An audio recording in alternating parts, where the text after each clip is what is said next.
Hi there, I'm Nicole. Welcome back. So today I am talking about NaNoWrimo 2019. Oh, was that a different world? And how I failed NaNoWrimo and what I'm going to be doing differently this year so I don't fail. So basically, I decided to do NaNoWrimo very late last year, like October 22nd or something. I decided I wanted to work on a story that I'd been thinking about and trying to write for 2 years at that point, which eventually became 1837. And I think I had the name 1837 by then. It started off as this like retelling of Snow White that I thought up while I was hiking in Wales, and then slowly morphed into something that happened in Toronto in 1837. So I said, okay, I'm going to write this. And I set it as my project, my 50,000 word goal, and I started writing it. And then I realized that there was so much research that I had to do for this book. Not even like about the time, like how they spoke, how they dressed, that kind of thing, but about the specific events that I was writing about. This book is centered at the time of the Upper Canada Rebellion, and I realized that like most of my plot points, all of my characters had to come from what was actually happening. So I had to have like an in-depth grasp of all of the actual history before I could write anything. So I was struggling along with that until sometime in December when I was randomly decided that I wanted to write a short story because I'd read this prompt, and the prompt was, at a busy post office on Christmas Eve, a mother and her son who haven't seen each other for 15 years run into each other, their hands full of packages to send. What do they say to each other? And I said, I feel really inspired to write this story right now. So I went and I wrote it. And then I was walking one day and I was like, you know, it would be cool if I wrote 5 Christmas short stories all together, all set at Christmas time. And then I kept walking. I was walking to class and I was like, what would be even cooler is if they were all interconnected, if they were about the same family, because the story that I ended up writing wasn't about a son and mother. It was about a brother and a sister. But I was like, there's the sister's story, there's their parents' story, there's their potential partners' stories along the way, friends along the way. Like, I really wanted to kind of know how we got to that moment where they were super estranged and meeting each other in this post office. So my brain suddenly got very, very excited about that. And I knew that that would be like 5 short stories. And so then I kind of stopped writing 1837. And usually, I mean, you hear people say like, don't work on the shiny new idea. But I just had to write these short stories. So I went and I hopped over to this shiny new idea, and it came quite simply. Like, the brainstorming that I did to figure out whose stories we would be hearing from and what they would be doing and that kind of thing. I really based it a lot on story grid genre. I thought I would focus kind of on different internal genres because I was working a lot on character change at the time.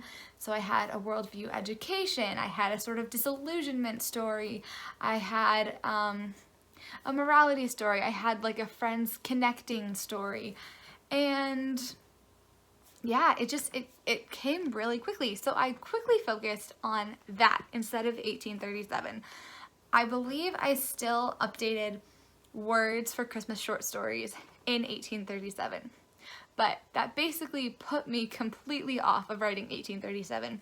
And when I finished the Christmas short stories, it was kind of mid-November, like November 16th, 17th, somewhere in there. I'd written my 5 short stories, and I had a job interview in Chicago. And then a few days later, I went home for Thanksgiving, American Thanksgiving, and then I was doing Thanksgiving, and then I was visiting my cousins in Michigan, and then I was going back to campus, and then November was over, and I had lost the momentum on 1837, so I didn't write any more words in it.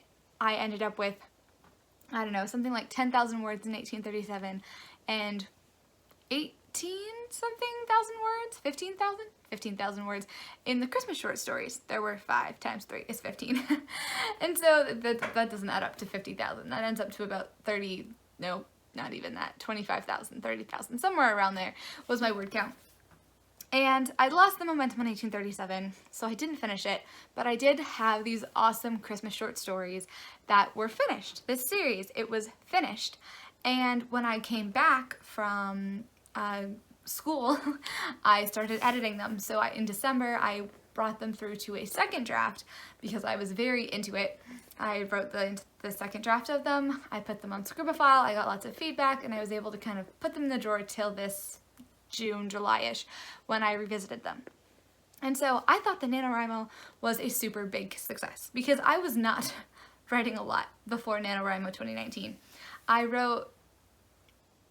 written 2 short stories, I'd thought a lot about 1837, and that was kind of it. But NaNoWrimo 2019, even though I didn't get 50,000 words, I got 30,000 words. I finished a project, I did a second draft of a project, then I went and I did write 1837 in the spring when I had more time to prepare for it, when I was able to do research and actually figure out the story. I wrote that in about 2.5 months. I did a third draft of my Christmas short stories, and then I plotted and am halfway through writing Project Musical, which I hope to finish in October. And none of that would have happened without NaNoWrimo 2019. So, I failed NaNoWrimo, but I am so happy about it because like I don't feel like I failed at all. I feel like it was perfect. It was just what I needed. So, I said I was gonna give you tips for how you don't fail, or how I'm not going to fail this year. How I'm not going to fail this year is I've basically decided that anything that I write counts. But I have 3 things to choose from. I will edit sometimes in the Christmas short stories. I will draft these plays that I literally have to draft for my class. And I will think about of the editing of 1837.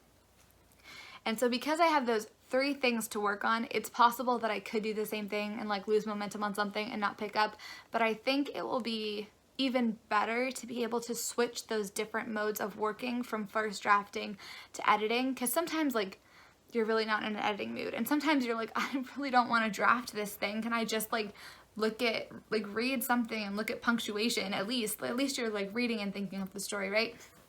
So I think that my strategy of counting any words that I write creatively in 3 different projects is going to help me win this year. I hope. We shall see how it goes. I will let you know. Again, please let me know, what has your NaNoWrimo experience been like in the past? Have you been able to get projects done? Have you been able to take what you did in NaNoWrimo and kind of stretch it out for the rest of your year? Has it helped your writing in general? Thanks so much for watching, and I will see you next time.